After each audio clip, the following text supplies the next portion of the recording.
ये ज़्यादातर मेरी सभी ट्रिप पर गया, मतलब जब से मैंने इस बैग को ख़रीदा है, जितनी भी ट्रिप मेरी हुई है। अब आते हैं नए वाले बैग पर, जो कि अभी मैंने रिसेंटली ख़रीदा है। तो दोस्तों स्वागत है आपका एक बार फिर से मेरे नए ब्लॉग में। सुबह के 12 बजने वाले हैं और आज डेट है 23 जनवरी। मेरे कपड़े देखकर आपको नज़र आ ही रहा होगा, ये कपड़े जो मैं एक्सरसाइज करते टाइम ही पहनता हूँ। तो मैं जा रहा हूँ ऊपर एक्सरसाइज करने के लिए जिम में। शूज़ भी पहन लिया मैंने और बोतल भी भर ली है। मेरे पीछे का और ऊपर का नज़ारा देख के आपको समझ आ ही रहा होगा भैया, आज धूप बिल्कुल भी नहीं है, ठंडक है मौसम में। सोच रहा था ऊपर छत पे आके मेडिटेशन करता हूँ, लेकिन मुझे लग रहा है नीचे जिम वाले रूम में ही जाके मेडिटेशन करनी पड़ेगी, इधर तो कुल्फी जम जाएगी। तो फटाफट मेडिटेशन कंप्लीट करते हैं और एक्सरसाइज वगैरह कंप्लीट करते हैं। इसके बाद नीचे चल के, वैसे कुछ ज़्यादा खास काम तो है नहीं आज बाहर का कहीं का, सिर्फ वीडियोज़ वगैरह बनानी है और एडिट करनी है। लेकिन हाँ, आज के इस ब्लॉग में मैंने 2 बैग खरीदे हैं ट्रैवलिंग के पर्पज़ से, यानी कि जो 12 ज्योतिर्लिंग की यात्रा होने वाली है। एक बैग तो खैर मेरा पुराना ही है, 4-5 साल हो गए उसे, लेकिन काफ़ी मजबूत बैग है, वो भी आपको दिखाऊंगा। साथ में एक और मैंने नया बैग खरीदा है, जो कि मैं 12 ज्योतिर्लिंग की ट्रिप रहेगी तो ये दोनों बैग लेकर जाऊँगा। और इन दोनों बैग में मुझे पता है मेरा ज़्यादातर सामान आ ही जाएगा। इसके अलावा मुझे कोई तीसरा बैग लेकर जाने की जरूरत नहीं पड़ेगी। हो सकता है कैमरे के लिए साइड बैग वगैरह हो जाए, लेकिन मतलब बड़े बैग कोई और नहीं ले जाना पड़ेगा। तो दोनों बैग मैं आपको दिखाऊंगा, दोनों बैग की रेट वगैरह ही बताऊंगा और यही बताऊंगा कहाँ से मैंने ख़रीदा है, क्योंकि वो दोनों बैग जो हैं उनकी कीमत काफ़ी ज़्यादा है, लेकिन मैंने उनको थोड़ा सस्ते में ख़रीदा है। कहाँ से ख़रीदा है वो मैं आपको ब्लॉग में आगे बताऊंगा। तो फटाफट से नीचे चलते हैं एक्सरसाइज वगैरह करने। दोस्तों एक्सरसाइज मैं शुरू कर चुका हूँ, दिखाना भूल गया था कितने टाइम से मैंने शुरू की थी। अभी करेक्ट 12:45 होने वाले हैं, लेकिन करीब मुझे 20 से 25 मिनट हो चुके होंगे एक्सरसाइज शुरू करे हुए, मतलब आधी के लगभग एक्सरसाइज कंप्लीट भी हो चुकी है मेरी। एक्सरसाइज दोस्तों अपनी कंप्लीट हो चुकी है, 1:30 बज रहे हैं करेक्ट, मतलब 1 घंटा 15 मिनट के आसपास मुझे टाइम लगा है। अब नीचे चल के देखते हैं सौर क्या कर रहा है। सो गया सौर, तो सो रहा है। हम आ जाते हैं अपने उसी टॉपिक पर जिसकी वजह से आप इस वीडियो पर आए हैं।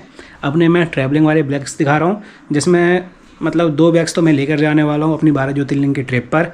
लेकिन सबसे पहले तो ये वाला बैग है, ये मतलब ब्रीफ केस टाइप में है, व्हील्स भी लगे हुए हैं, लेकिन इस बैग की मुझे ज़रूरत नहीं पड़ेगी क्योंकि ये काफ़ी ज़्यादा बड़ा बैग है और इसको ले जाने में थोड़ा ज़्यादा प्रॉब्लम होती है मुझे। अपनी जो मनाली वाली ट्रिप थी उसमें इस बैग को और साथ में एक पिट्ठू बैग को लेकर गया था मैं, लेकिन 12 ज्योतिर्लिंग की ट्रिप पे इस वाले बैग को नहीं लेकर जा सकता क्योंकि वो ट्रिप मेरी सोलो होने वाली है। इस बैग को तो जैसे अपन साथ में किसी के साथ जाते हैं तो वो पकड़ लेता है, साथ में एक बैग पीठ पे लटका लो तो उसमें ज़्यादा प्रॉब्लम नहीं आती। लेकिन हाँ, अगर सोलो ट्रिप होगी या फिर काफ़ी लंबी ट्रिप होने वाली है जिसमें बार बार हमें एक जगह से दूसरी जगह जाना पड़ेगा, तो उस ट्रिप में ये वाला बैग प्रॉब्लम कर सकता है। वैसे इसमें भी काफ़ी जगह है, मैं दिखा देता हूँ आपको, काफ़ी सामान इस बैग में आ जाएगा, लेकिन लेकर नहीं जा रहा हूँ मैं।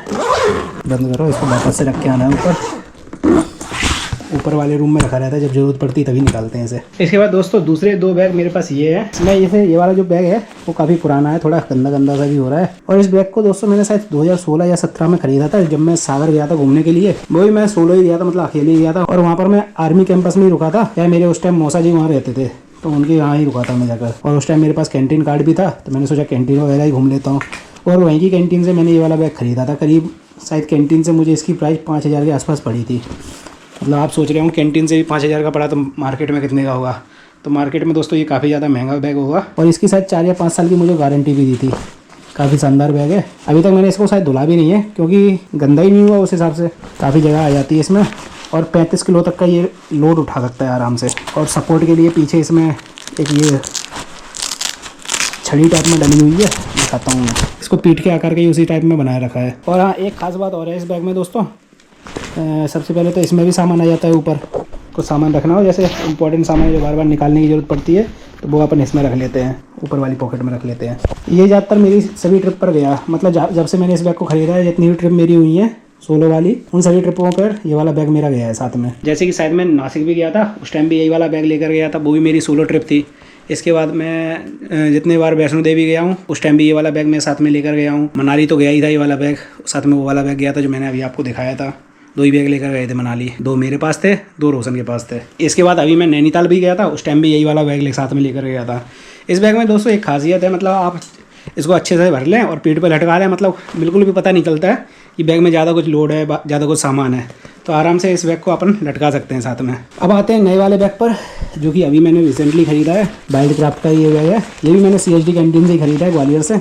इसकी प्राइस शायद मुझे 2100 के आसपास पड़ी है, शायद, मुझे अंदाज़ा नहीं है, शायद इसी के आसपास आई थी। और मार्केट में इसकी प्राइस 3495 रुपये है।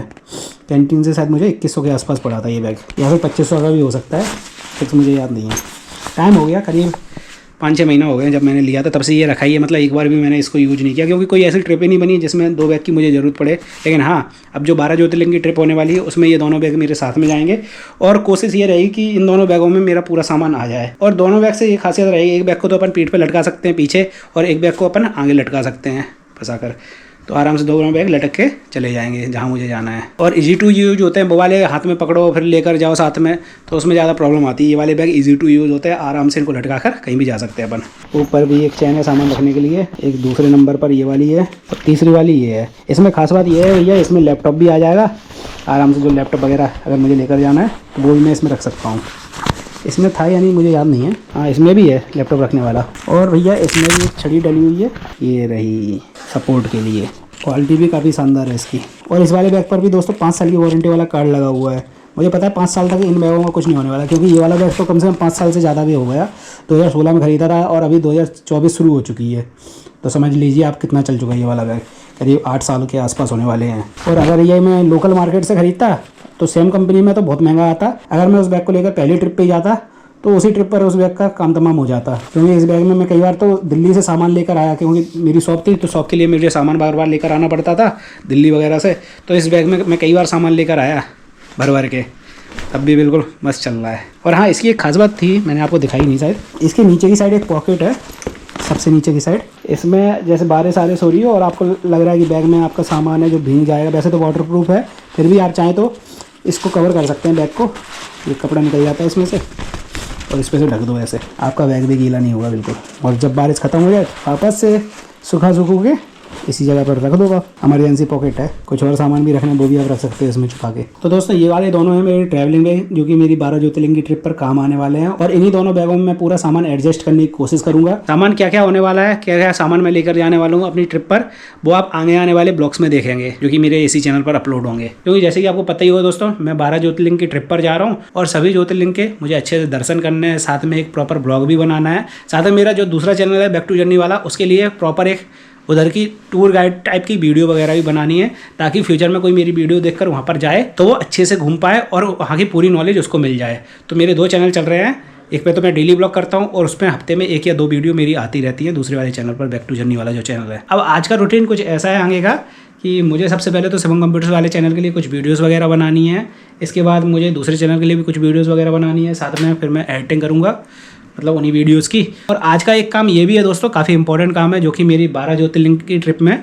काफ़ी ज़्यादा हेल्प करेगा मेरी। मुझे सभी स्टेशन के एक पेपर पर नाम लिखने हैं, मतलब मुझे कहाँ से कहाँ जाना है। सबसे पहले तो मुझे इटावा से ट्रेन पकड़नी है, उसके बाद मुझे कहाँ जाना है, वहाँ तक की मतलब ट्रेन का टिकट वगैरह क्या लग रहा है, अगर मैं दूसरी ट्रांसपोर्ट से जाना चाहूँ तो उससे क्या चार्ज वगैरह लगता है। वैसे तो सबसे सस्ता ट्रेन का ही टिकट पड़ेगा, मुझे पता है, क्योंकि मैंने कल ही चेक कर लिया है। अगर मैं सबसे पहले सोमनाथ भी जा रहा हूँ तो उसका टिकट शायद 650 के आसपास पड़ रहा है मुझे ट्रेन से, स्लीपर में। एसी में नहीं जाऊँगा, क्योंकि मैं आपको सबसे सस्ते में दिखाना चाहता हूँ। जा तो मैं एसी में भी सकता हूँ, कोई दिक्कत नहीं है, लेकिन मैं आपको सबसे सस्ते में दिखाना चाहता हूँ। आप चाहें तो और जनरल में भी जा सकते हैं, लेकिन मैं जनरल से जाना प्रेफर नहीं करता हूँ, क्योंकि उसमें सीट नहीं मिल पाती बड़ी मुश्किल से, क्या पता कब तक मुझे बैठ के जाना पड़े।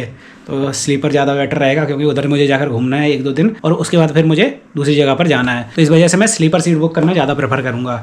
तो मुझे पूरा लिखना है कहाँ से कहाँ मुझे जाना है, साथ में उसका चार्जेस वगैरह, किराया वगैरह क्या लगने वाला है, और इसी तरीके से पूरा आखिरी तक मुझे लिखना है। तो इससे मुझे अंदाज़ा मिल जाएगा मेरा ट्रैवलिंग का कितना क्या खर्चा आने वाला है, मतलब पूरी ट्रिप में मुझे ट्रेन कहाँ से कहाँ तक मिलेगी, उसके बाद मुझे कितना क्या कॉस्ट आएगा पूरा घूमने में, सिर्फ घूमने मतलब आने जाने में। और हो सकता है कई जगहों पर ट्रेन ना जाती हो, तो वहाँ पर मुझे बस का भी देखना पड़ेगा, ताकि मेरा इन जगहों पर टाइम कम से कम बर्बाद हो। तो भैया आज के इस ब्लॉग को मैं कर रहा हूँ यहीं पे ख़त्म। काफ़ी जानकारी आपको दे दी है, आगे कुछ मेरा रूटीन में खास है नहीं है कि मैं आपको दिखा पाऊँ, क्योंकि एडिटिंग वगैरह ही मुझे करनी है। तो भैया इस ब्लॉग को मैं कर रहा हूँ यहीं पे ख़त्म। अगर आपको ब्लॉग पसंद आया हो तो फटाफट लाइक कर दीजिए, चैनल पहली बार है तो सब्सक्राइब कर लीजिए, ताकि फ्यूचर में भी आपको मेरी ट्रिप से रिलेटेड ऐसी जानकारियाँ और वीडियोज़ वगैरह मिलती रहें। फिर मिलते हैं आपसे नेक्स्ट ब्लॉग में दोस्तों, तब तक के लिए बाय बाय।